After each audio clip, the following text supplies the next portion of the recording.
morning, Mr. President. Good morning, sir. Good morning. Good morning.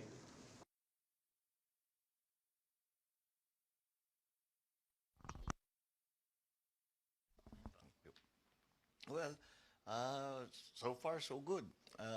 The yung mga the things that we plan to talk about with the President of Indonesia, President Joko Widodo, lahat ng issues that we expected to be raised with us, na hindi naman issue, but the subjects that we expected to be raised, we did, pero nalampasan namin yung plano. We started talking about other things besides. We would, so we talked about what we will plan to do in ASEAN, the ASEAN conference coming up in November, and the position that Indonesia will take, the Philippines will take in on different subjects.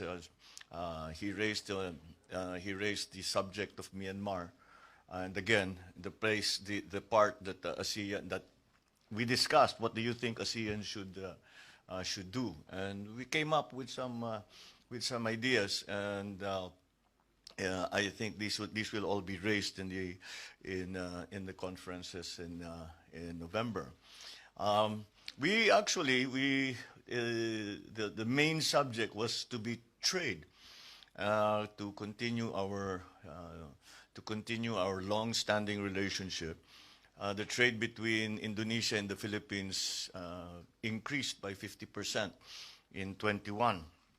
Yun lamang, there's a trade imbalance really between Indonesia and the Philippines. So I said we should find ways to turn that around. And I brought up the subject of agriculture, again, because that is, in my mind, a very important subject that needs to be discussed. And we talked about the possibility of them supplying us with fertilizer, with urea, of Indonesia increasing its trade also for our energy, because much of our coal comes from Indonesia. And there was a time a few weeks back where they stopped export of coal. Nakiusap tayo sa kanila at sinama naman tayo dun sa listahan na bibigyan nila. Mag-export sila ng coal. So that's we talked about then the place of the renewable energies, because coal nga is not seen as the most environmentally friendly fuel. Sabi ko, how do we shift? How does Indonesia plan to shift to renewables? So yun, pinag-usapan din namin yun. But I think the most extensive subject matter was in fact PPP. Because nandito talaga tayo para i-encourage yung PPPs with the Philippine government, but not only the Philippine government. Bukod sa PPP, ay pinag-usapan namin yung mga joint venture ng mga negosyante dito. Pupunta sila sa Pilipinas, ang negosyanteng Pilipino pupunta rito sa Indonesia para makapag-joint venture. But also with the government, the PPPs with the government.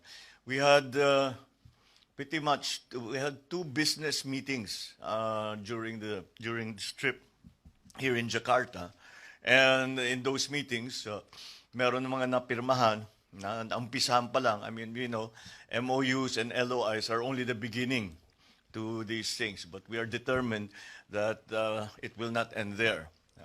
Kuminsan kasi nagpipirmahan ng MOU tapos wala na nangyari.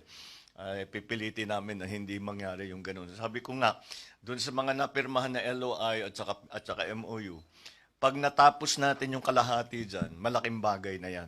So that's something but the talk between myself and President Widodo proceeded so quickly.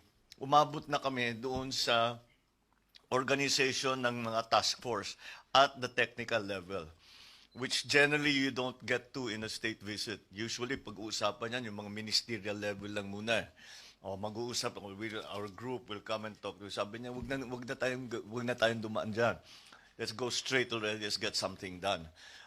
Very enthusiastic naman ng mga ministers ni President Widodo na yung mga prospects dito sa atin sa Pilipinas, and marami silang nakikita mga opportunities. So we will pursue that.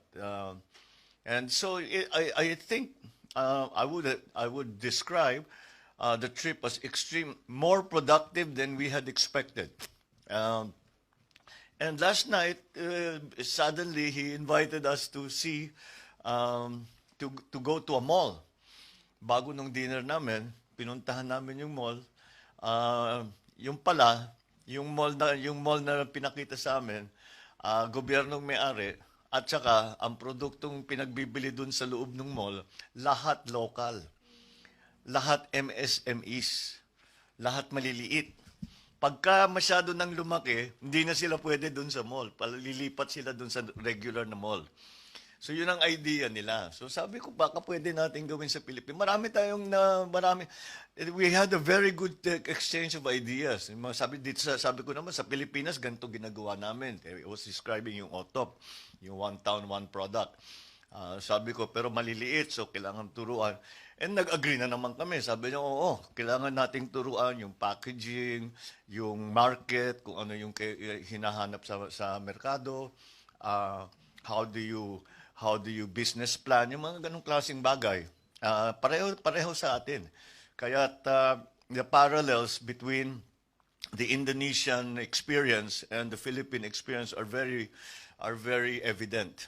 So we will build on that. We will build on that. Ang maganda nito, Jakarta, Indonesia, long-standing 73 years na tayong mag-partner ng Indonesia. So meron talagang tayong pundasyon na maganda na we can build on to develop all of this. So last night we had dinner with some of the biggest businessmen here in Indonesia, and again all of them are very enthusiastic. Sabi nila we haven't been able to come into the Philippines properly because nung pinaplano nila, nag-pandemic, kung ano nangyari, and PPPs weren't really being encouraged in the previous years. So sabi ko, nagbago na yan. So come to the Philippines. So they all committed naman to... Many of them are already actually involved in the Philippines. So sabi niya, palalakihin nila yung kanilang involvement, gusto nila mag-expand. But yung translation from the Jakarta experience to the Philippine experience, madali lang eh. Hindi mo masyadong kailangan baguhin. Siyempre, ibabagay natin sa Pilipinas, but again, the experience, we are so close in many ways, geographically, ethnically, culturally. So madali talaga ang interaction namin. So I think that's why it went very well, and that we were as productive, and we advanced the talks very, very quickly. So that's I think that considering we were here for a day and a half, working for a day and a half, marami rin tayong nagawa.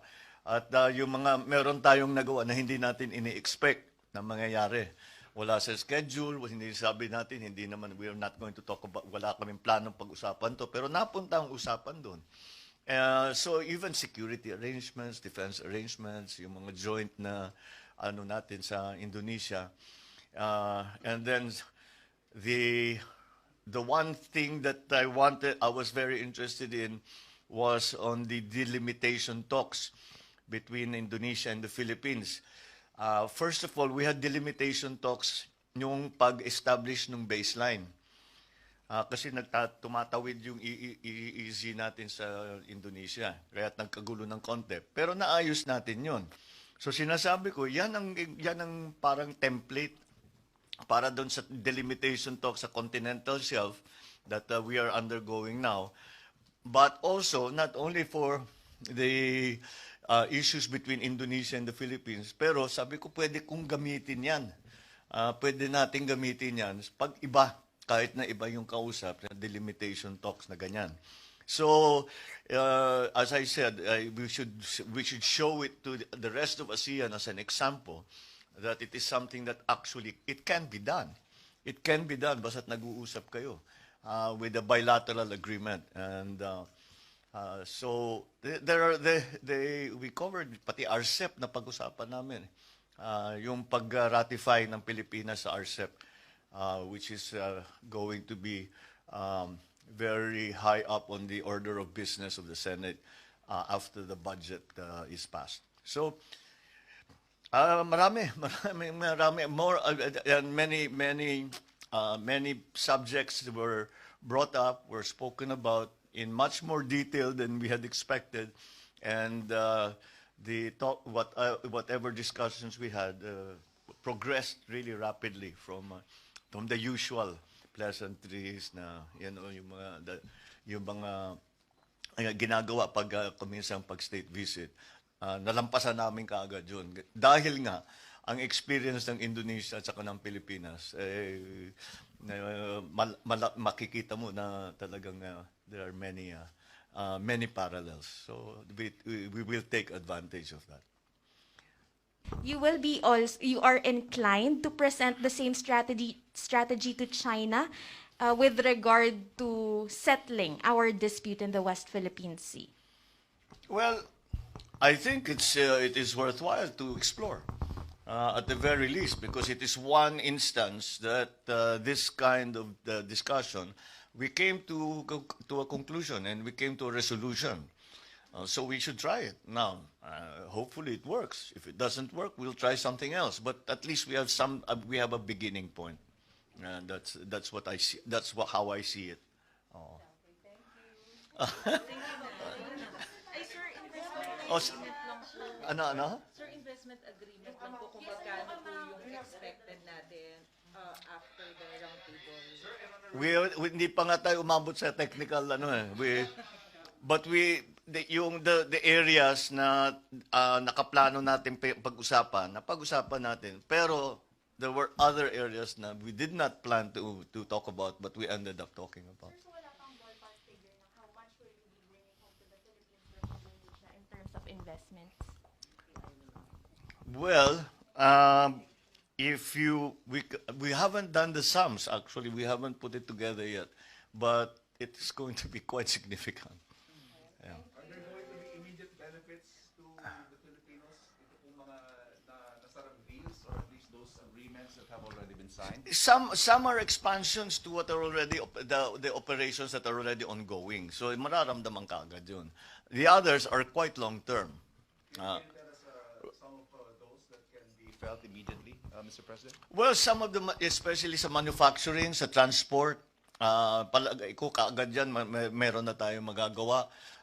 Pati yung tulong nila sa energy, that is going to be immediate. Yung sa pag-import natin sa kanila, pagbili natin sa kanila ng agricultural commodities, pati nagpatulong ako sa fisheries kasi obsessed ako dito sa Pilipinas, nag-import ng galunggong.